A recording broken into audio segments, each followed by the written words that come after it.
हरिओम। स्वागत है आपका गीता ज्ञान में। हम अध्याय 13 पर हैं और आज श्लोक 10 से प्रारंभ कर रहे हैं। तो भगवान कहते हैं कि मेरी अनन्य योग से अव्यभिचारिणी भक्ति तथा एकांत स्थान में निवास करना और विषयासक्त जन समूह में प्रेम का न होना। भगवान कुछ सावधानियों की बात कर रहे हैं। भगवान कुछ प्रारंभिक अवस्थाओं की बात कर रहे हैं। कुछ प्राइमरी जो बहुत जरूरी आवश्यक चीजें हैं साधक के लिए कि वो क्या होनी चाहिए, कौन है जो उस परम तत्व की ओर आगे बढ़ सकता है। यदि वो प्रारंभिक तैयारी ही नहीं है तो आगे बढ़ना बड़ा मुश्किल है। जैसे आप छोटे बच्चे का एडमिशन कराने के लिए जब आप जाते हैं तो पहले घर में थोड़ी सी तैयारी करा लेते हैं। वो तैयारी या कहीं और सीनियर क्लास में एडमिशन के लिए जाना होता है तो तैयारी कराते हैं। कहीं भी जाना है उसकी पहले एक तैयारी होती है कि जिससे वो एलिजिबल हो जाए और प्रवेश पा जाए। यहां पर भी भगवान उसी ही तैयारी की बात कर रहे हैं कि कौन है जो मुझ तक पहुंच सकता है, उसके अंदर की स्थिति क्या है। तो वो यदि अंदर की स्थिति उसकी इसी प्रकार है जैसे भगवान बता रहे हैं तो वो परम तत्व की ओर जा सकता है। जैसे कल भी उन्होंने जो बात कही थी श्लोक 7 में, 8 में, 9 में, वो क्रमशः चली आ रही है। तो आज भगवान कह रहे हैं कि मेरी अनन्य योग से अव्यभिचारिणी भक्ति। भगवान ने शब्द यूज किया है अव्यभिचारिणी भक्ति। एक होता है व्यभिचार, एक है अव्यभिचार। व्यभिचार का मतलब है मन का एक जगह पर न टिकना, मन का भागते रहना, एक ही जगह पर प्रेम का न होना, प्रेम का अनेक जगहों पर होते रहना। जैसे स्त्री है, पुरुष है, पति है, पत्नी है। पत्नी पूर्णतया पति के प्रेम में है, पति पूर्णतया पत्नी के प्रेम में है, तो ये व्यभिचारिणी नहीं हुआ, अव्यभिचारी हो गया कि कहीं पति का भी ध्यान पत्नी के अलावा किसी दूसरी स्त्री में रत्ती भर भी नहीं है, और पत्नी का ध्यान भी पति के अलावा किसी दूसरे पुरुष में रत्ती भर भी नहीं है।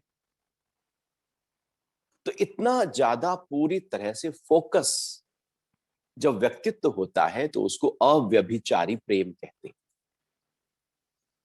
और अव्यभिचारी प्रेम ही वास्तविकता में प्रेम होता है, जो सामाजिक प्रेम है। अन्यथा होता क्या है कि हमारा प्रेम व्यभिचार से ओतप्रोत होता है। पत्नी का ध्यान पति में है, लेकिन कहीं ना कहीं किसी ना किसी रूप में कम या ज्यादा उसकी परसेंटेज वो अनेक और पुरुषों में भी हो जाता है। ध्यान चला जाता है, एक ख्याल आ जाता है।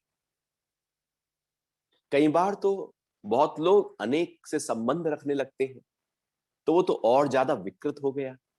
ख्याल आना ही विकृत है, लेकिन संबंध तो और ज्यादा विकृत हो गया, वो तो पूरी तरह से व्यभिचार हो गया, जिसको कहते हैं व्यभिचारी। ये व्यक्ति, ये पुरुष, ये स्त्री व्यभिचारी है, अर्थात अपने पति या पत्नी के अलावा इसका ध्यान और जगह पर भी है। तो जब ध्यान अनेक रूपों में, अनेक व्यक्तियों में चला जाए और उसको हम प्रेम वैसे ही ध्यान दे, उसी भाव से देखें जैसे पति को या पत्नी को देख रहे हैं, तो वह व्यभिचार कहलाता है। क्योंकि भगवान ने अर्जुन को उपदेश दे रहे हैं और वो समझाना चाहते हैं एक छोटे से शब्द से, जिससे एकदम क्लिक हो जाए कि भगवान वास्तविकता में क्या कह रहे हैं। कई बार ऐसा होता है, बहुत छोटे छोटे उदाहरण, बहुत छोटे छोटे दृष्टांत बुद्धि को एकदम खोल देते हैं। जहां भारी भरकम ज्ञान से क्लैरिटी नहीं आती, वहां छोटा सा दृष्टांत बहुत कुछ हमारे भीतर आमूल चूल परिवर्तन ले आता है। ऐसे ही राजा परीक्षित को जब पता लगा कि अब मृत्यु नजदीक है, तो वो गुरु देव अपने सुखदेव जी के पास पहुंचे। तो सुखदेव जी ने कहा कि तू मेरे पास बैठ और मैं तुझको भागवत महापुराण, श्रीमद् भागवत महापुराण की कथा सुनाता हूं। तो सुखदेव जी, आप भी अभी देख सकते हैं, मुजफ्फरनगर के पास में स्थान है। तो वहां सुखदेव जी ने राजा परीक्षित को कहानी सुनाई, कथा सुनाई, कथा सुनाई भगवान श्री कृष्ण की, उनकी पूरी लीलाओं का वर्णन किया। पूरी श्रीमद् भगवत महापुराण जो है वो लगातार दिन रात 7 दिन तक चलता रहा। सुखदेव जी सुना रहे हैं, राजा सुन रहे हैं। ये प्रक्रिया लगातार चलती रही। जब कथा पूरी हुई, भागवत जी पूरी हुई, तो गुरु ने पूछा क्या स्थिति है, भीतर की अवस्था क्या है। भीतर की अवस्था में परिवर्तन होना चाहिए। अब हम पूरी तरह से भगवत भाव में आ जाने चाहिए। अभी तो सुनाने वाला ही भगवत भाव में नहीं है, वो तो देख रहा है कि यहां पर दक्षिणा कितनी मिलेगी, मेरा फैलाव कितना होगा, कीर्ति कितनी होगी, आसन कितना ऊंचा होगा। अभी तो यहां ध्यान ही कुछ और है, खुद ही भटक रहे हैं मार्ग दिखाने वाले। वहां ना कुछ लेना था ना देना था, पूरी तरह से फकत एकदम ज्ञान का आदान प्रदान हो रहा था। राजा बोलते हैं, मैं सच कहूं, कुछ खास परिवर्तन अंदर हुआ नहीं। वो जो अभी भी भीतर से राजपाट की जो लालसा है वो टिकी हुई है, जगी हुई है। वो अभी अट्रैक्शन, आसक्ति है। मैं कहूं कि नहीं है, पूरी तरह से अनासक्त होकर मैं परम भाव में लीन हो गया हूं, तो ऐसा नहीं है भगवान। तो सुखदेव जी ने कहा कोई बात नहीं, एक कहानी याद आ रही है मुझे, एक दृष्टांत याद आ रहा है। राजन सुन। एक एक समय की बात है। एक राजा, चूंकि हर राजा मनोरंजन के लिए, पहले समय में मनोरंजन के कोई खास साधन हुआ नहीं करते थे। राजमहल में मनोरंजन नृत्य संगीत हुआ करता था, और घर से बाहर जो मनोरंजन है वो आखेट हुआ करता था, अर्थात शिकार हुआ करता था। तो राजा घर से बाहर निकला, सेना की थोड़ी एक छोटी सी टुकड़ी, चूंकि अपने ही राज्य में जाना था, टुकड़ी साथ चलती थी, साथ चली गई। दोपहर का समय था और खूब दूर तक वो शिकार करते करते, उस दिन शिकार बहुत अच्छी तरह से हो रहे थे, शिकार करते करते थोड़ा दूर निकल गए।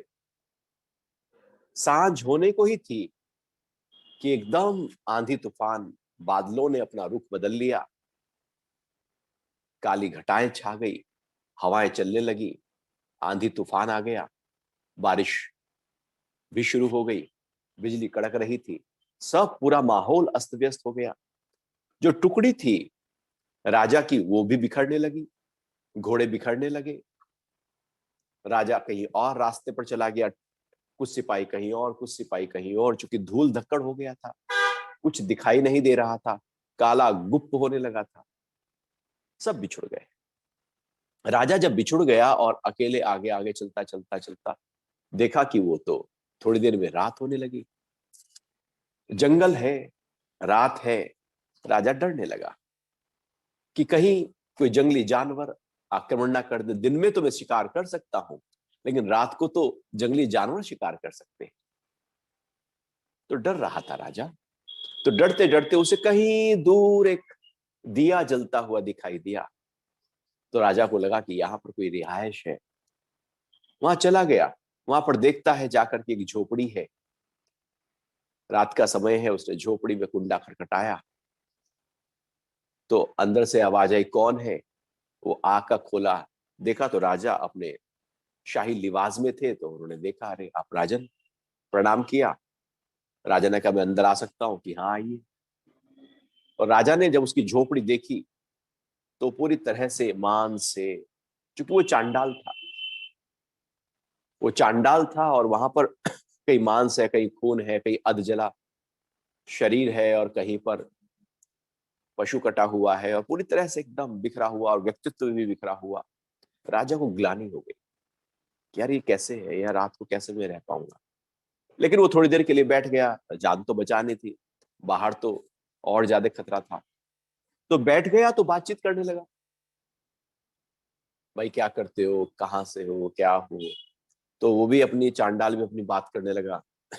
थोड़ी देर में चांडाल ने पूछा, महाराज यदि भूख लगी हो तो मैं कुछ इंतजाम कर सकता हूँ। राजा सुबह से निकला हुआ था, भूख लगी थी, उसने कहा ठीक है। तो उन्होंने खाना खाया आपस में मिल बांट के, फिर और बातचीत की। राजा भी अपनी कुछ बात करने लगा, बताने लगा सारी कहानी कैसे कैसे आज मैं बिछड़ा, और चांडाल भी अपनी कहानी बताने लगा। अब थोड़ी सी दोस्ती हो गई, थोड़ी सी दोस्ती हो गई, अच्छा लगने लगा, राजा को भी अच्छा लगने लगा, चांडाल को भी अच्छा लगने लगा। क्योंकि सांझी का समय था, रात सोने के लिए भी काफी बाकी थी, बातचीत चल रही थी। जब हम किसी से बातचीत करने लगते हैं तो आपस में एक दूसरे के प्रति एक अटैचमेंट पैदा हो जाता है। अटैचमेंट यूं ही नहीं होता, थोड़ी बातचीत और बातचीत के लिए उत्सुकता पैदा करती है, और बातचीत के लिए उत्सुकता पैदा करती है। जैसे हम कभी कहीं बाहर घूमने जाएं और वहां पर जाकर देखें होटल में कमरा लिया, अरे ये तो कमरा अच्छा नहीं, उतना अच्छा नहीं है जो सोच रहे थे, लेकिन कहीं और मिल नहीं रहा है तो चलो यहीं रह लेते। अब आप वहीं रह गए, अब थोड़ी देर में वो अच्छा लगने लगता, थोड़ी और ज्यादा देर में और अच्छा लगने लगता है। रात को सो जाओ तो वो तो कह रहे तो सबसे अच्छा कमरा यही था, हम कह रहे थे अच्छा नहीं है, सब कुछ तो है। मन वहां पर पूरी तरह से आसक्त हो जाता है। तो राजा का मन भी आसक्त हो गया। रात को वो सो गया, सुबह उठा, चाय पी, चांडाल से खूब अच्छी तरह बातें हुई। रोशनी निकल चुकी थी और राजा के सिपाही ढूंढते ढूंढते चांडाल की झोपड़ी तक पहुंच गए। देखा, चूंकि घोड़ा बाहर बंधा हुआ था। राजा को प्रणाम किया और राजा से कहा, राजन चलिए महाराज। तो राजा कहता है, देखो मुझे यहाँ बहुत अच्छा लग रहा है, अभी मैं कुछ देर के लिए यहीं पर रहता हूं। अब जैसे ही राजा ने कहा कि मैं कुछ दिन के लिए यहां पर रहना चाहता हूं, तो परीक्षित बोले कि वो चांडाल की झोपड़ी में रहने वाला राजा कौन मूर्ख था। तो महात्मा सुखदेव कहते हैं, वो कोई और नहीं राजन, तू ही है। वो तू ही है जो चांडाल की झोपड़ी में टिका हुआ है। मल मूत्र मांस मेद अस्थि मज्जा शुक्र से बना हुआ ये जो शरीर है, तू इसी में आसक्त हुआ पड़ा है। इसमें हर द्वार में मल निकल रहा है, अंदर खून है, खून बाहर निकले तो देखने को भी इच्छा न करे। सब कुछ तेरे अंदर गंद पड़ा हुआ है इस शरीर में। कभी शरीर को चीड़ फाड़ कर देखो, कोई मर जाए आदमी, कोई पशु जानवर, तो देखना मुश्किल हो जाता है, और तू इस मांस के लोथड़े से अटैच है। कहते हैं उसी समय राजन को वैराग्य हो गया। एक दृष्टांत कई बार बहुत कुछ कह देता है, जो लगातार कई दिनों की भागवत पुराण कार्य नहीं कर पा रहा था, एक दृष्टांत ने कर दिया। इसलिए भगवान भी गीता में ऐसे बहुत सारे शब्दों का प्रयोग करते हैं जिससे अर्जुन की बुद्धि एकदम खुल जाए। यहां पर व्यभिचारिणी शब्द आया कि अव्यभिचारिणी भक्ति से, अर्थात कि मेरे अलावा अब किसी और में ध्यान ना हो। भगवान ये चाहते हैं कि जितना मुझे चाहते हो, अब मेरे अलावा किसी और को ना चाहो। जैसे ईर्ष्या होती है ना, भैया मुझे ही चाहो, किसी और को, जेलसी लवर्स जो होते हैं, ऐसे परमात्मा भी वही है। वो कहता है मुझे यदि चाह रहे हो तो कहीं और न भटकना नहीं है, तो मैं मिलूंगा। जब तू पूरा पूरा मुझे समर्पित होगा तो मैं तुझे मिलूंगा। अगर तू 99 भी रह गया तो नहीं मिलूंगा। और प्रकृति का सिद्धांत यही है, 99 डिग्री पर यदि पानी को उबाला जाए तो भाप नहीं बनता, 100 डिग्री पर भाप बनना शुरू हो जाता है। और 0 डिग्री से पहले पानी जो है वो बर्फ नहीं बनता, माइनस में जाती बर्फ बनना शुरू हो जाता है। ये एक प्रकृति का सिद्धांत है। परमात्मा ही वही कह रहा है कि अव्यभिचारिणी भक्ति से, जो अनन्य योग से। और फिर दूसरी बात कही है, एकांत स्थान में निवास करने वाला। बहुत ही अनोखी बात है, अनोखी बात है, एकांत स्थान में निवास करने वाला। जो योगी है, साधक है, जो भक्त है, जो ज्ञानी है, वो एकांत स्थान को प्रिय उसे लगता है। वो एकांत में रहना चाहता है। एकांत ऐसा नहीं कि जंगल में जाओ तो एकांत, वो एकांत घर में भी तो है। आप अपने कमरे में बैठे हैं, एकांत में है। आप अपने घर में हैं, एकांत में है। एकांत स्थान, एकांत का मतलब है जहां एक का भी अंत हो गया। अब किसी अन्य एक के बारे में भी आपके अंदर कोई चर्चा ना हो, कोई ख्याल ना हो, कोई विचार ना हो, कोई चिंतन ना हो, कोई सोच ना हो, कोई चिंता ना हो, और फिर अपना भी अंत हो गया हो, आपका मैं भी ना हो, मेरा भी ना हो, मेरे वाले भी ना हो, सब डिसॉल्व हो गया हो, उसको एकांत कहते हैं। ये एकांत की जो अनूठी प्रक्रिया है, ये बहुत ही लंबे समय से चली आ रही है। हठयोग के ग्रंथों में भी कहा एकांते मठिका मध्य। एकांत स्थान के बहुत मायने हैं। जो योगी है वो एकांत प्रिय है। जो भोगी है वो एकांत प्रिय नहीं होता। वो तो लोगों से भागना चाहता है, मिलना चाहता है, वो घर से भागना चाहता है, एकांत से भागना चाहता है। एकांत में तो वो पागल हो जाता है, उसका मन की स्थितियां बदल जाती है, गड़बड़ा जाती है। जैसे अभी कोरोना काल में लॉकडाउन काफी समय तक रहे, तो व्यक्ति घर में रहे, तो घर में रहने से मानसिक स्थिति, जो योगी है उन्होंने इसको साधना का रूप ले लिया, लेकिन जो योग की स्थिति में नहीं है उनके लिए यह पूरी तरह से बंधन हो गया, जेल हो गया, और मन की अवस्थाएं गड़बड़ाने लगी, बिखरने लगी। क्योंकि वो एकांत वास प्रिय नहीं है। उनको अनेक लोग चाहिए, बात करने के लिए लोग चाहिए, घूमने फिरने के लिए लोग चाहिए, उनको लोग चाहिए। योगी एकांत निवासी होता है। भोगी बस दौड़ रहा है, मन की स्थिति है। यदि मन ठहर जाए तो कुछ नहीं चाहिए, और यदि मन ठहर ना हो तो बहुत कुछ चाहिए उसको। एक मेंटल स्टेट है, और मेंटल स्टेट का पता लगता है तब जब व्यक्ति को एकांत में छोड़ा जाए। यदि व्यक्ति एकांत में बहुत संतुष्ट है, प्रसन्न है, उत्साही है, खुश है, लवलीन है, पूरी तरह से उस परम भाव में है, भक्त भाव में है, और अपने आप को इतना व्यस्त समझ रहा है कि एकांत में फुर्सत नहीं है उसको, इतना वो मर्ज हो गया है उस परम सत्ता के साथ में, वो एकांत में ही हो सकता है। जैसे सारे रिसर्च जितने भी वैज्ञानिक करते हैं वो एकांत में चले जाते हैं, अपनी एक गुफा बना लेते हैं, अपना एक लेबोरेटरी बना लेते हैं, बस वहीं पर ना बाल का ध्यान है, बाल बड़े हैं, दाढ़ी बड़ी है, नाखून बड़े हैं, वो कपड़े उल्टे सीधे पहने हुए हैं, क्योंकि उनको अब ध्यान नहीं है कि कोई मुझे देखेगा तो क्या कहेगा। इसलिए सारे वैज्ञानिकों के बाल वाल सब ऐसे दाढ़ी वाड़ी सब बढ़ी हुई दिखाई। ऐसे ऋषियों की वो भी रिसर्च कर रहे हैं, उन्हें ध्यान ही नहीं है बाल बढ़े हैं। वो लगे हैं पूरी तरह से एकांतवास होकर कहीं उस परम सत्य की खोज के लिए। एकांत वास यदि प्रिय हम हैं तो समझो कि हम अंतर्मुखी यात्रा में आगे बढ़ेंगे, और यदि एकांत वास प्रिय ही नहीं है तो अध्यात्म घटेगा ही नहीं। अध्यात्म की शुरुआत एकांत निवास से शुरू होती है, एकांत से शुरू होती है, मौन से शुरू होती है, ध्यान से शुरू होती है, अशब्द से शुरू होती है, अंतर्मुखी ठहराव से शुरू होती है। यहां से अध्यात्म का प्रारंभ होता है।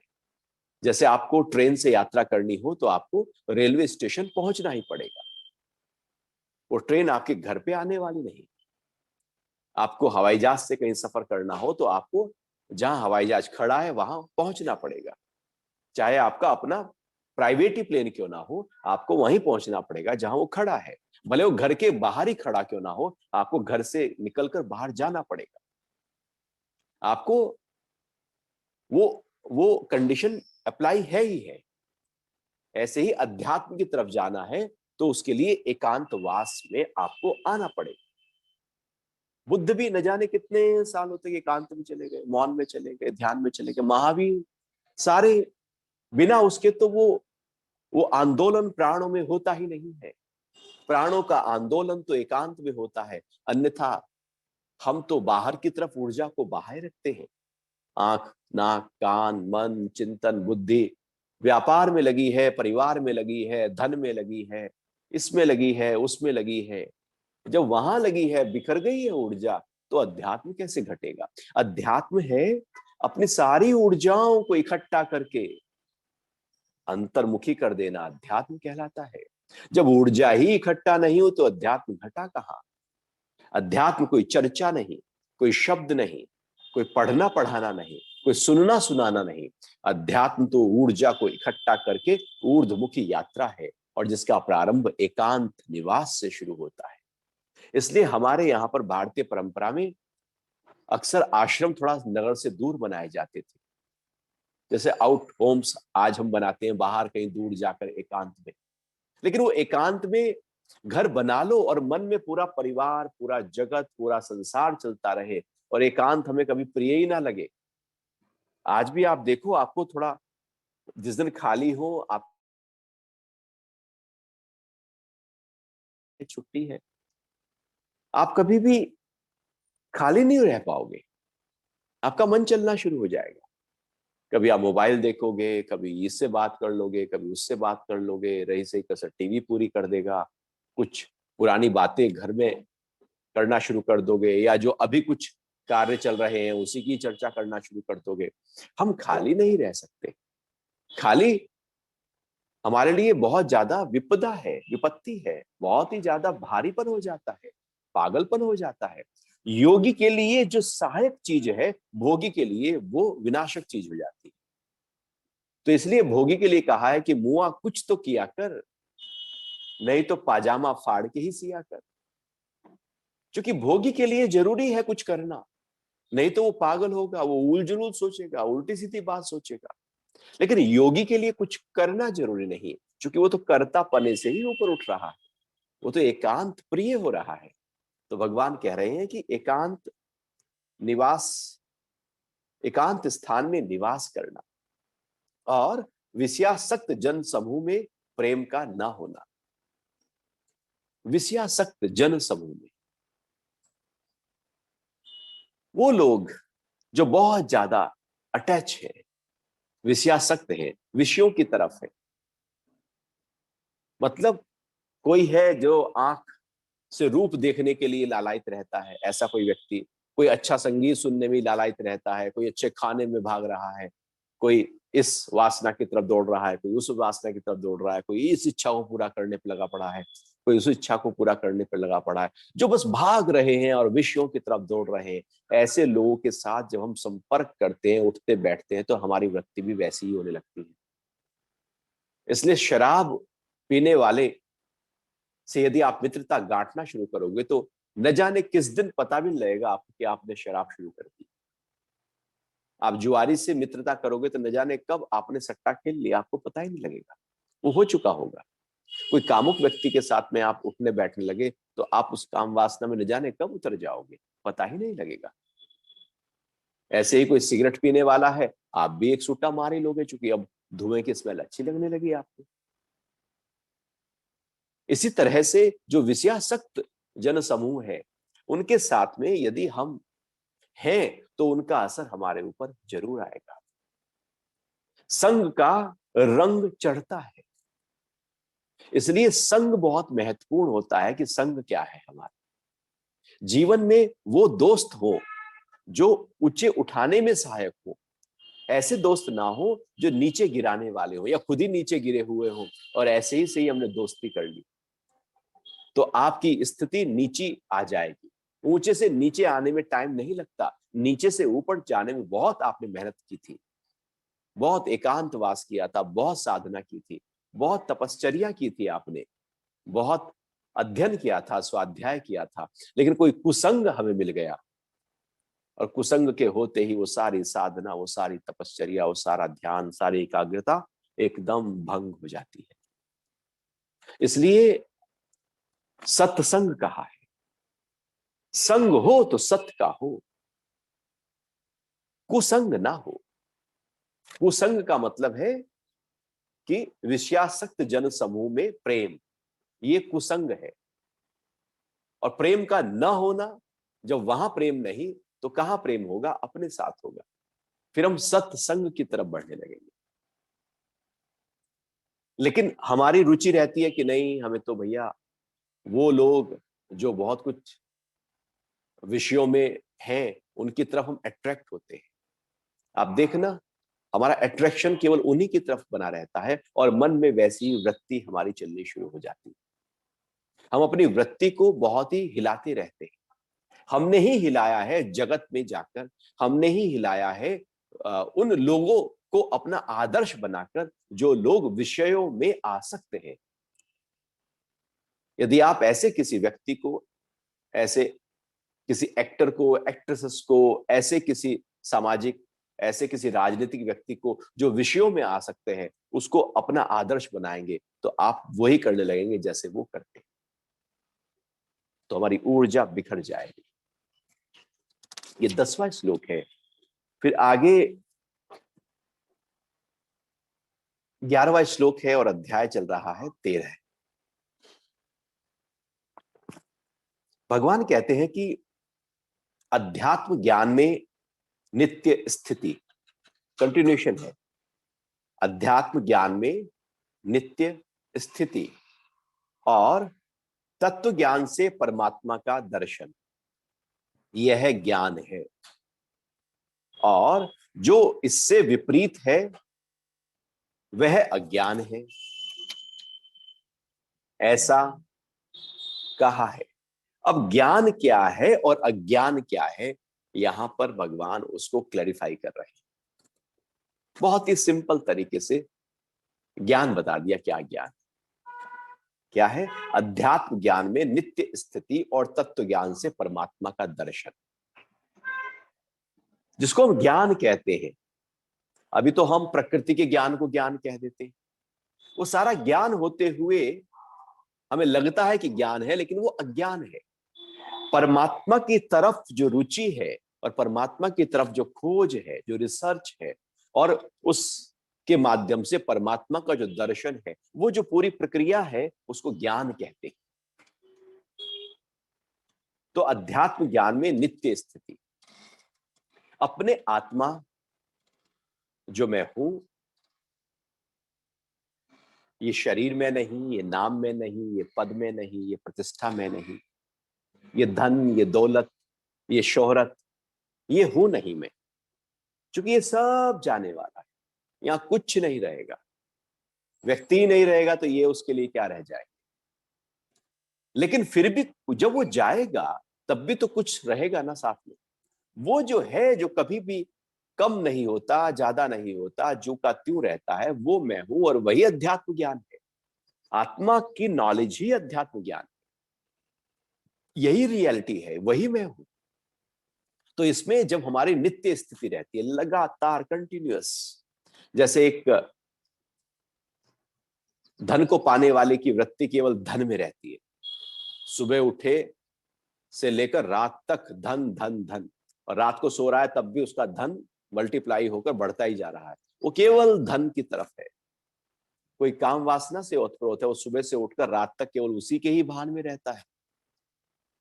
कोई क्रोध में है तो वो सुबह से लगातार क्रोध ही, बस मौका मिलते ही क्रोध क्रोध। कोई लोभ में है, कोई मोह में है, कोई अहंकार से भरा हुआ है। ये भोगी के लक्षण। योगी के लक्षण है कि वो लगातार नित्य, जो उसकी स्थिति है, जो रुचि है, वो अध्यात्म ज्ञान की तरफ है। और दूसरी बात है कि तत्व ज्ञान से परमात्मा का दर्शन करना। तत्व ज्ञान क्या है? आत्मा का और प्रकृति का पूरी तरह से अनुभव हो जाना।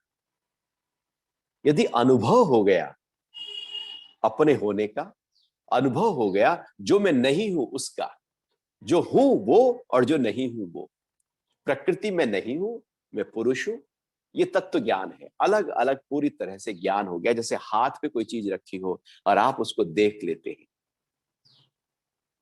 हैं, पता लग जाता है कि ये फल है। ऐसे ही जब हमें ये पूरी तरह से क्लियर हो जाए कि ये प्रकृति है, ये शरीर, ये मन, ये बुद्धि, ये इंद्रियां, ये सब प्रकृति है, मैं नहीं हूं, मुझे मिला है, मेरे लिए है, उपयोग के लिए है, लेकिन मैं नहीं हूं।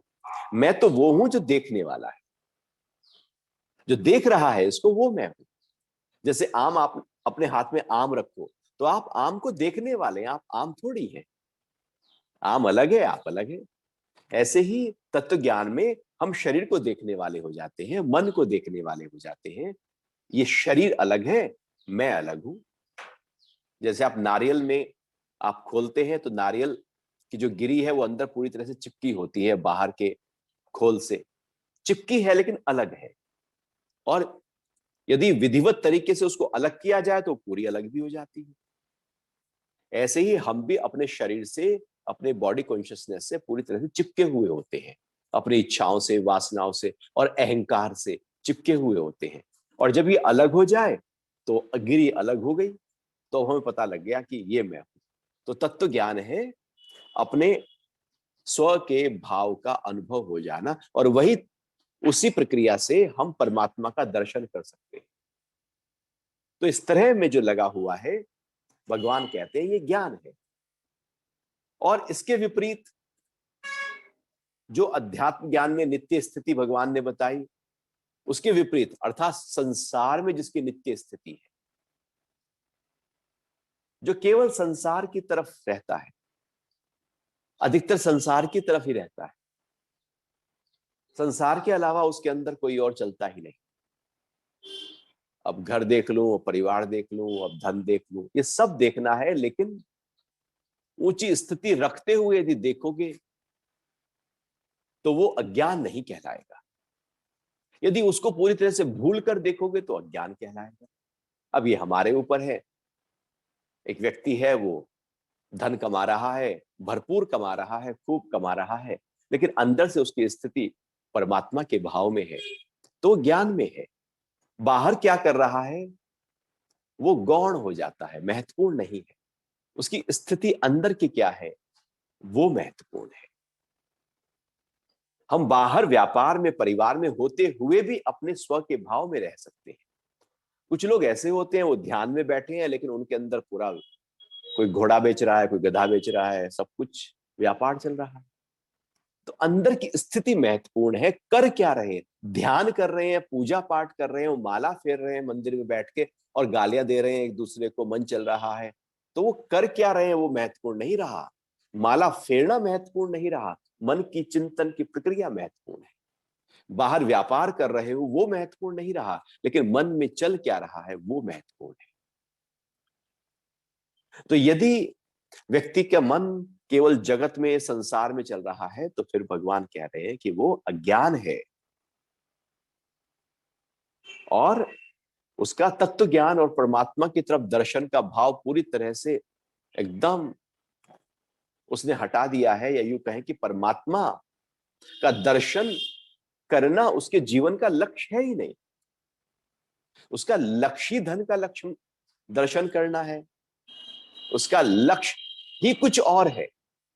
लक्ष्य है संसार का, पद का, प्रतिष्ठा का, कीर्ति का, वैभव का, संपदा का, संपत्ति का। उसका लक्ष्य कुछ और। लक्ष्य बाहर है कहीं, या लक्ष्य भीतर है कहीं। लक्ष्य यदि बाहर है कहीं तो अज्ञान है, लक्ष्य भीतर है कहीं तो ज्ञान है। लक्ष्य ऊर्जा को इकट्ठा कर रहा है तो ज्ञान है, लक्ष्य ऊर्जा को बिखेर रहा है तो अज्ञान है। कोई लक्ष्य तनाव, क्रोध, चिड़चिड़ापन दे रहा है, बीमारी दे रहा है, अनिद्रा दे रहा है तो अज्ञान है।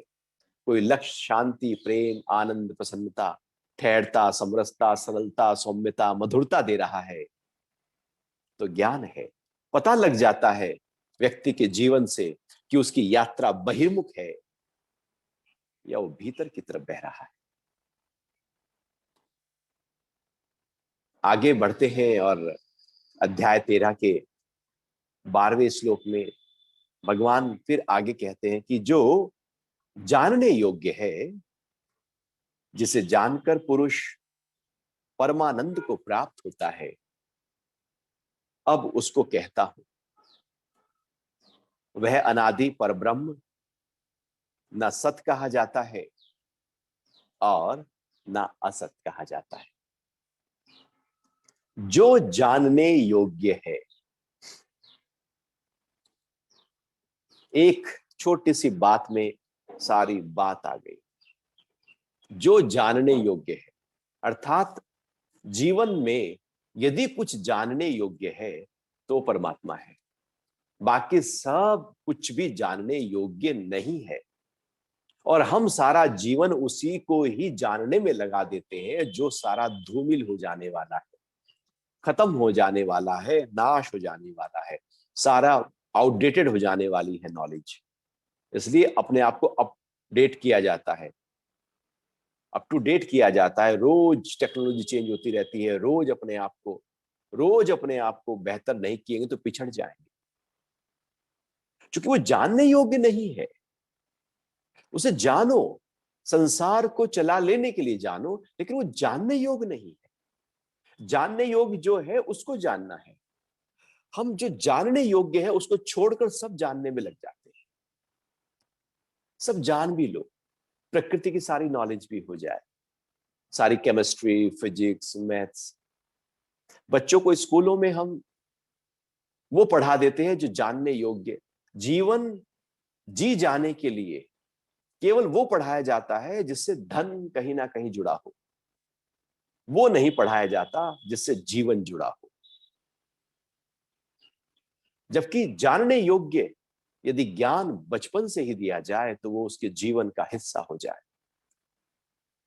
अभी बच्चों में जो नाराजगी है, अहंकार है, घृणा का भाव है, द्वेष का भाव है, ईर्ष्या का भाव है, घर घर में ही आपस में झगड़ा है, लड़ाई है, एक दूसरे के प्रति सम्मान नहीं है, अभिमान एकदम झलकने लगता है। जरा सी ही कुछ ज्ञान जानकारी होते ही वो अपने से बड़े को कुछ समझना ही नहीं चाहता। ये जो जानने योग्य नहीं था उसके जानने का परिणाम है। एनर्जी का बिखर जाना ये दिखाता है कि जो जानने योग्य नहीं था वहां जान लिया, इसलिए अहंकार बिखर गया। लेकिन जो जानने योग्य है यदि वो जाना जाए, इसलिए भारतीय परंपरा में बच्चों को गुरुकुल में भेजा जाता था और वहां पर आश्रम में जो जानने योग्य है वो भी बताया जाता था, पुरुष की नॉलेज भी दी जाती थी और प्रकृति की नॉलेज भी दी जाती थी, दोनों की नॉलेज दी जाती थी। और जो जानने योग्य है वो फाउंडेशन है हमारे जीवन का। आज हमने उसको पूरी तरह से नजरअंदाज कर दिया, आज की एजुकेशन सिस्टम ने उसको हटा दिया। नतीजा क्या हुआ? मन बिखर गए। इतना झगड़ा, इतनी कलह, इतनी हिंसा, इतनी कामुकता, इतनी चोरी, इतनी चकारी, इतना डाइवोर्स, घर घर में झगड़े। कारण क्या है इस सबका? हमने वो जान लिया और उसकी भीड़ इकट्ठी कर ली जो जानने के लिए कुछ समय के लिए तो ठीक था, लेकिन उससे जीवन नहीं चलता। जीवन उनसे चलता है जो जानने योग्य चीजें। जैसे जो खाने योग्य पदार्थ हैं वही तो पौष्टिकता देंगे। जो खाने योग्य ही नहीं है आप वही खाए जा रहे हैं। आप पिज्जा, बर्गर, चिप्स और न जाने अनाप शनाप वही चीजों से पेट भरे जा रहे हैं जो खाने योग्य पदार्थ नहीं थे। तो खाने योग्य पदार्थ ना होने के कारण उसका शरीर पर क्या आएगा? शरीर तो बीमार होगा, विकृत होगा। और अक्सर शरीर की बीमारियां हमारे भोजन के आधार पर ही तो होती हैं। यदि किसी व्यक्ति को समझना हो, उसके स्वास्थ्य को समझना हो, तो उसके भोजन को देखना शुरू कर दो। वो क्या खा रहा है वो वैसा ही है। तो खाने योग्य पदार्थ खाने से शरीर का स्वास्थ्य बेहतर होता है। सोचने योग्य विचारों से मन का स्वास्थ्य बेहतर होता है। तो जानने योग्य क्या है इस जीवन में, भगवान उसकी बात कर रहे हैं। जिसे जानकर पुरुष परमानंद को प्राप्त होता है, वो है जानने योग्य। वो नॉलेज जो मुझे एक्सट्रीम एक्सटेसी में ले जाए, परम आनंद में ले जाए, ऐसा आनंद की लगे कि वाह क्या रस में भीग गया हूं मैं।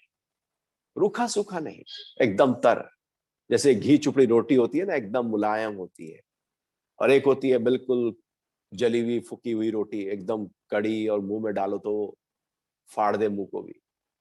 एक वो है रूखी सूखी रोटी, रखी हुई रोटी जब बासी हो जाती है तो कड़ी हो जाती है, इसलिए ढक के रखते हैं, हवा लगती है वो कड़ी हो जाएगी, अकड़ जाएगी। सॉफ्ट बनानी हो तो उसे पकाते ही और उसे थोड़ा सा घी लगाओ, चिपड़ कर रख दो तो सॉफ्ट रह जाती है। जीवन भी हमारा सॉफ्ट है, मधुर है, मुलायम है, रसदार है, या कठोर है, हार्ड है, बिखरा है, कटा है, फटा है, अपने में ही लगा हुआ है, अपने से बाहर ही नहीं निकल रहा है, या वो है परम आनंद की अनुभूति क्या हमें हो रही है? जानने योग्य, भगवान कह रहे हैं जो जानने योग्य है, जिसे जानकर पुरुष परमानंद को प्राप्त होता है। जो जानने योग्य है, जब उसको जानोगे तो आनंद की अनुभूति होगी, बड़ा अच्छा लगेगा। जैसे आप और हम बैठकर यहाँ पर अच्छी अच्छी बातें करते हैं, तो ये जानने योग्य बातें हैं, ज्ञान है, आपको भी अच्छा लगता होगा, इसलिए हम सब बैठ जाते हैं, हमको भी बहुत अच्छा लगता है। तो ये जानने योग्य है, इससे एक आनंद की अनुभूति होती है, एक हल्कापन होता है। लोग सारे काम छोड़ छाड़ कर बैठ जाते हैं कि 8 बजे शुरू होगा, वो तैयार हो जाते हैं, 8 बजते ही वो एकदम रेडी है, क्योंकि उनके अंदर वो रुचि जग गई है, वो परम आनंद की रुचि जग गई है। और रुचि ना जगी हो, लोग सोते ही रह जाते हैं, लोग अपने काम में व्यस्त हैं, अच्छी बातें चल रही हैं उसको छोड़कर कहीं और व्यस्त हो जाएंगे, क्योंकि अभी वो रुचि ही नहीं है, वो तो जबरदस्ती का है, थोपा हुआ है, ऊपर का है। यदि वो जानने योग्य जो ज्ञान है उसकी तरफ रुचि जग जाए तो परम आनंद की अनुभूति होने लगती है और उसी पल हो जाए। अब उसे कहता हूं, भगवान कह रहे हैं अब मैं तुझे वो बताऊंगा जो वास्तविकता में जानने योग्य है। वह अनादि परब्रह्म न सत कहा जाता है और न असत। वह जो परम ब्रह्म है, अनादि है, कोई आदि नहीं है उसका। जिसका आदि नहीं होता उसका अंत नहीं होता, जिसका प्रारंभ नहीं होता, प्रारंभ भी नहीं हुआ तो उसका अंत कैसे हो सकता है? जो जन्म लेता है वही मरता है, जो पैदा होता है वही नाश होता है, जिसका सृष्टि होती है उसी की प्रलय होती है, जो उत्पन्न होता है वही पूरी तरह से नष्ट हो जाता है। लेकिन एक अनादि, अनादि का मतलब हुआ कि जिसका आदि ही नहीं है, वो प्रारंभ भी नहीं हुआ।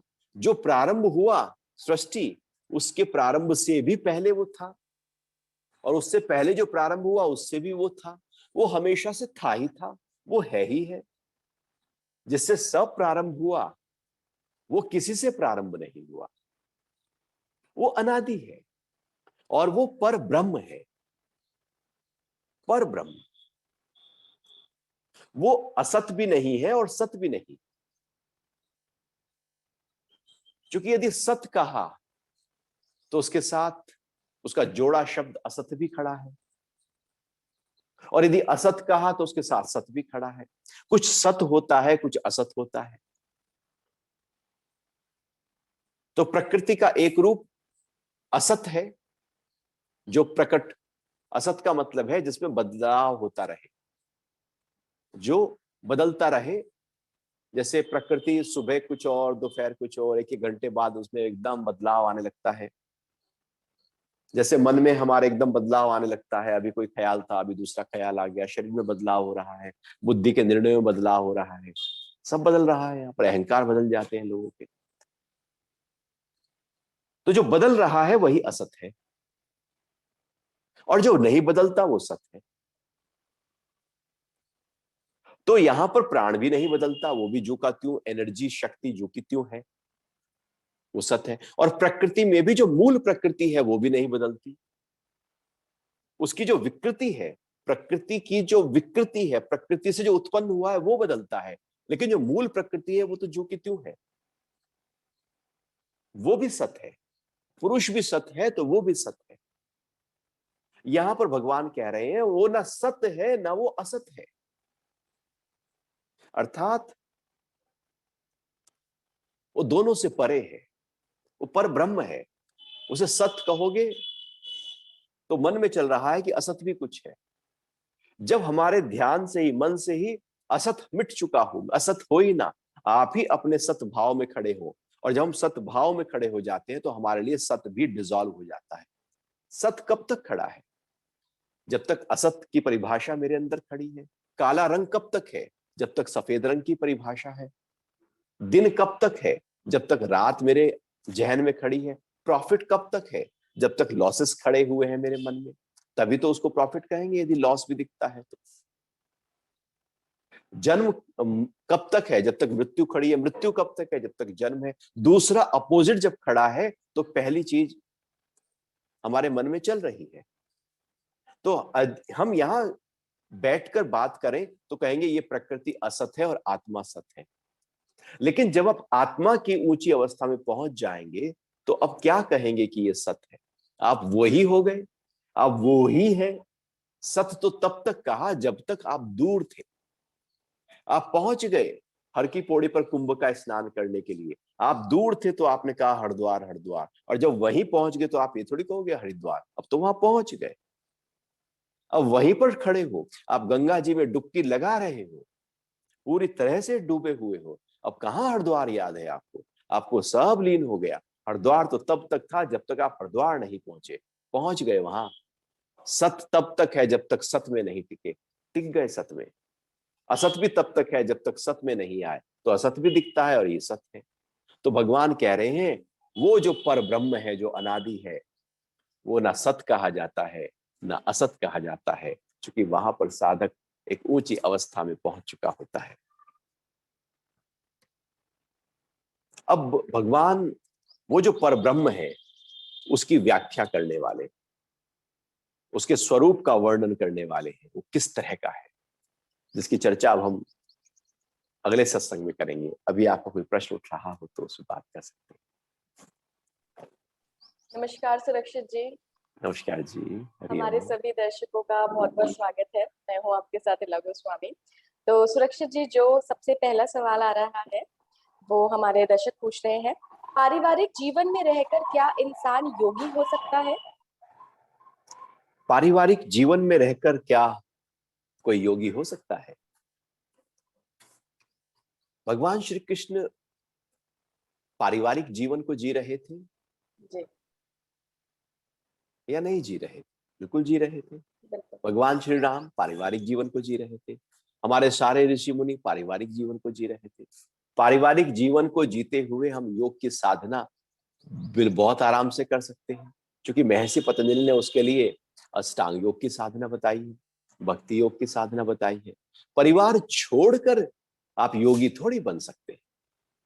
जो है उसको छोड़कर कैसे बनेंगे? छोड़कर तो आप भगोड़े बन सकते हैं, योगी कैसे बनेंगे?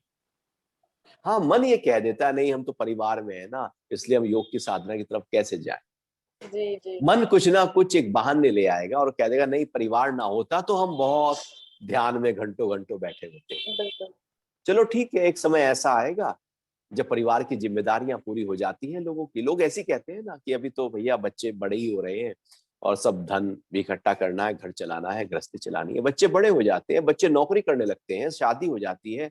वो व्यक्ति तब भी उलझा हुआ है 60 साल का। वो कहता है बच्चों के बच्चे हो जाएं, उनको ध्यान में लगा हुआ है।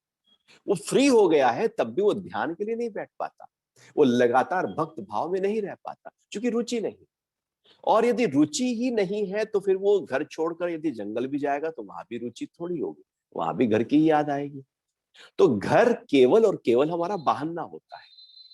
आप यदि जंगल में भी जाएंगे तो वहां पर भी तो एक व्यवस्था करेंगे। खाना तो वहां भी खाओगे, कपड़े तो वहां भी पहनोगे, व्यवस्था तो वहां भी करोगे, वहां भी कोई आयोजन करोगे, लकड़ी तोड़ोगे, चूल्हा जलाओगे, सब कार्य वहां भी तो करोगे ना। कोई आपके लिए बना बना के देगा तब आप ध्यान करोगे।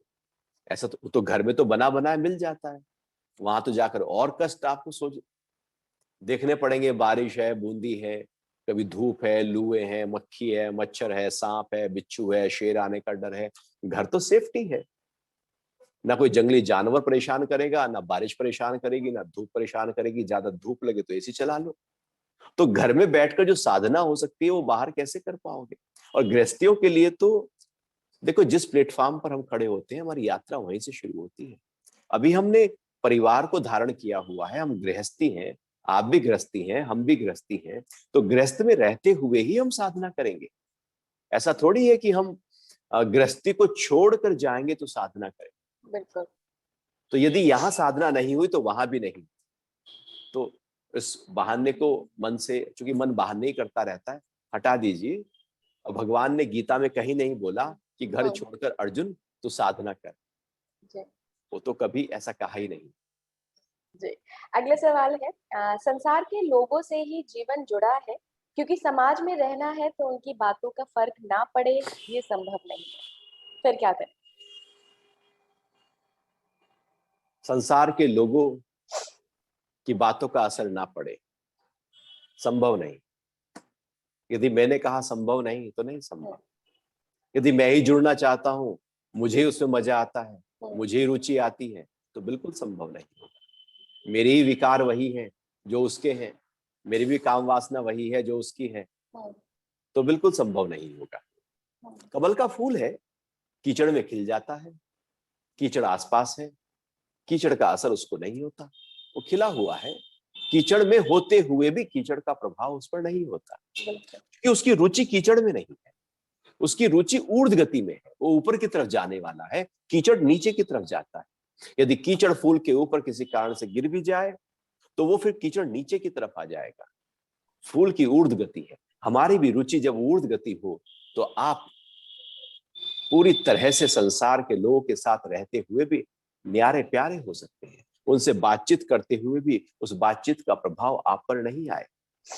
आप जब चाहेंगे तो आएगा, और यदि आ रहा है तो इसका मतलब है कि हमने अपने को अभी ताकत दी नहीं, मजबूती दी नहीं, अपने को पॉलिश किया नहीं, अपनी योग्यता को और इंप्रूव किया नहीं, मन की स्थिति को संवारा नहीं, माइंड को ट्रेंड किया नहीं, किसी साधना में उतरे नहीं, कोई तपश्चर्या हमारे साथ है नहीं। फिर तो मन बिखरा है। फिर तो ऐसे ही है कि घर के सारे खिड़की दरवाजे खोल दो, फिर तो मच्छर, मक्खी, बिच्छू, सांप, चोर सब आ जाएंगे।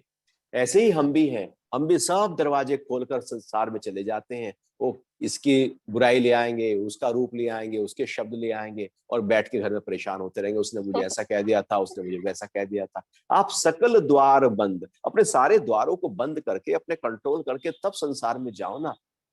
आप चाहो तो किसी का प्रभाव आप पर हो, आप न चाहो तो कोई मजाल नहीं। क्योंकि यदि आप न चाहो तो कोई आपको दुखी नहीं कर सकता, आप न चाहो कोई आपको सुखी नहीं कर सकता। लाख घर वाले भी कई बार व्यक्ति नाराज होकर बैठ जाता है, लाख उसके लिए कुछ कर लो, वो नाराज है तो नाराज ही है। वो कोप भवन उसने पकड़ लिया, वो नहीं चाह रहा है कि मैं दुख से उभरूं, तो वो नहीं उभर सकता। आप भले कितना भी कीमती गिफ्ट दे दो उसको, और यदि वो चाहे कि मुझे खुशी में आना है तो आप बिना, वो एकदम आ जाएगा। तो ये हमारे ऊपर है। कमजोरी बाहर की नहीं, कमजोरी हमारी है। हमें अपनी मजबूती को पक्का करना है, और ये पक्का करना है कि मुझे अपने मन को शांत करना है, मन को बिखरने नहीं देना। लोग तो बिखरे हुए हैं, मैं क्यों बिखरूं? अब लोग यदि निठल्ले बैठे हैं तो आप भी निठल्ले बैठेंगे। लोग कुछ धन नहीं कमा रहे हैं तो आप भी नहीं कमाएंगे क्या? लोग अनपढ़ हैं तो आप भी अनपढ़ रहेंगे क्या? लोग हाइजीनिक नहीं है तो क्या आप भी ऐसे करेंगे? लोग आजकल कोरोना काल में मास्क नहीं पहन रहे हैं तो क्या आप भी नहीं पहनेंगे? क्या उनका प्रभाव आप पर आ जाएगा? ऐसा थोड़ी है। आप अपने आप को जागरूक होकर, सजग होकर, सतर्क होकर अपने जीवन को जियो। ये आपका जीवन है, दूसरे सहायक हो सकते हैं। आपके जीवन पर उनका प्रभाव ना हो, कोई अभाव ना हो, आप स्वभाव में आए। पर सुरक्षित जी, अकेले पड़ जाने का भय भी सताता है लोगों को, उससे कैसे बाहर निकले? नहीं, ये तो कहा ही नहीं कि लोगों के पास न जाओ, लोगों से मिलो नहीं, लोगों से बात नहीं करो। जरूर बात करो, मिलो, घूमो फिरो, मित्र बनाओ, लेकिन उनका प्रभाव आपके ऊपर क्यों आए? ऐसे प्रभाव ना कैसे आए हो ना। सकता है? हम तो ऐसे ही करते हैं। हम तो जी। सबसे मिलते हैं, जी। घूमते हैं, फिरते हैं, बाहर जाते हैं, विदेश जाते हैं, देश में सब जगह घूमते हैं, लेकिन लोगों का प्रभाव, जिसका मतलब हम कमजोर हो गए ना। हम ही कमजोर हुए बैठे हैं कि कोई भी आकर प्रभावित करके चला जाए, कोई दृश्य हिलाकर चला जाए, कोई शब्द हिलाकर चला जाए। मैं क्यों हिलूं? मैं अपनी मजबूती को पकड़ के रखूं। जब आपका दिया हवा के कारण से हिल रहा होता है तो आप क्या करते हैं? आप ढक आप लेते उसे हैं ना ढक उसको। लेते हैं, बिल्कुल। या कांच का एक ग्लास लगा देते हैं जी तो बाहर जी का प्रभाव नहीं होता, आपका दिया जलता रहता है। जी जी और दिए को आप सारे में घुमाओ, उस लो बुझ को जाएगा। नहीं, सारे में घुमाओ और ढककर घुमाओ हाँ, तो नहीं फिर तो बुझेगा। कुछ नहीं होगा।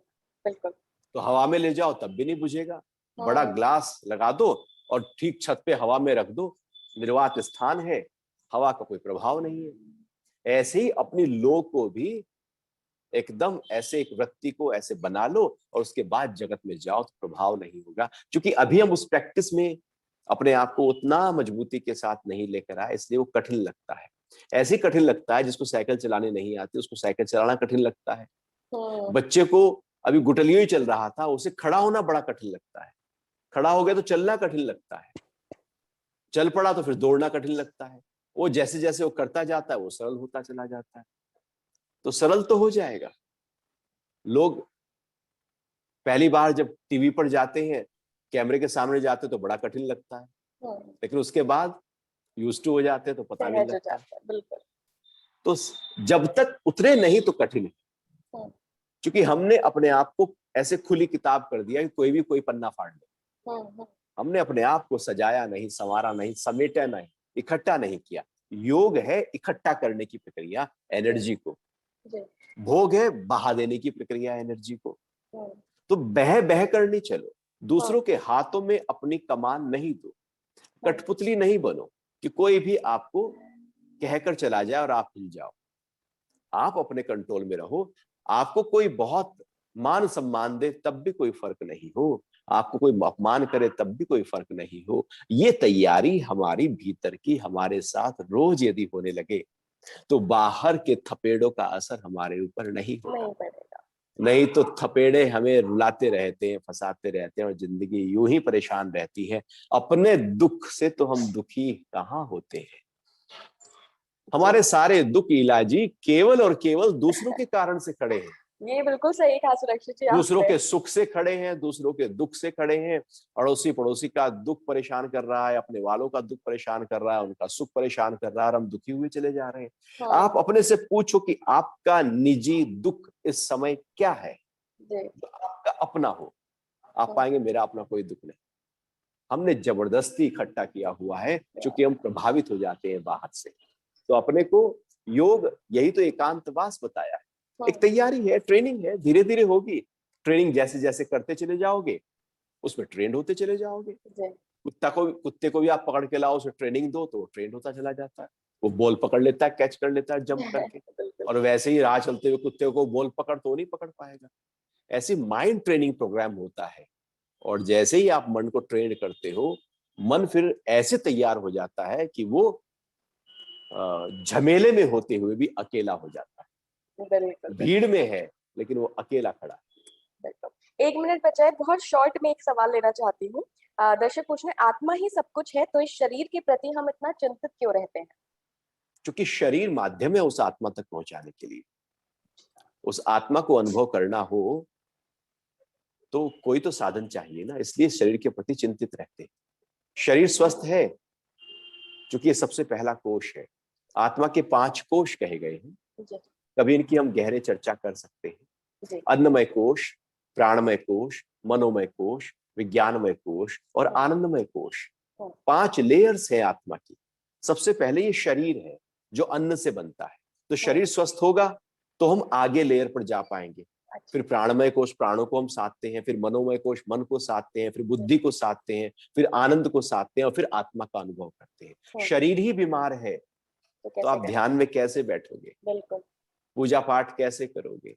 आप कुछ भी नहीं कर पाओगे। आपका ध्यान तो घुटने में ही होगा। घुटना दर्द कर रहा है, कमर दर्द कर रही है, आप ध्यान में बैठती कमर पे ध्यान आ जाएगा। जी तो जी। इसलिए शरीर को हमें ज्यादा ध्यान देना होगा, इसलिए कि हमें इस शरीर के माध्यम से एक ऊंची स्थिति को प्राप्त करना है। लेकिन शरीर फिर जैसे धन है, अब आपको हम्म। कहीं यात्रा करनी है, अब वो धन तो चाहिए ना यात्रा के लिए। बिल्कुल। तो धन आवश्यक हो गया उस एक जगह से दूसरी जगह पहुंचाने के लिए। फिर धन आपने छोड़ दिया, आप जगह पहुंच गए हम्म। तो धन जरूरी हो गया। तो धन बेकार थोड़ी है, शरीर जरूरी है। शरीर बेकार थोड़ी है। तो जो मुझे मिला है उसके रख रखाव करो, उसका ध्यान दो और उसको बेहतर कार्यों में लेकर जाओ। जी और इसी शरीर को स्वास्थ्य देकर हम काम वासना में ले जाएं, भोग में ले जाएं, इच्छा बिल्कुल। वासना में ले जाएं, इधर उधर ले जाएं, तो फिर ये शरीर बिखर जाएगा और इसी शरीर को हम ऊंचे कार्यों में ले जा सकते हैं।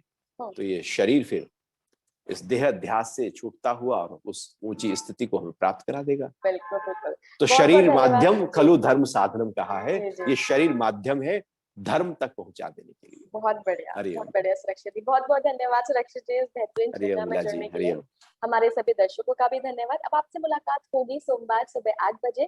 तब तक के लिए आप स्पीकिंग ट्री के साथ बने रहिए। Stay safe, stay healthy. नमस्कार। नमस्कार, जय श्री कृष्णा।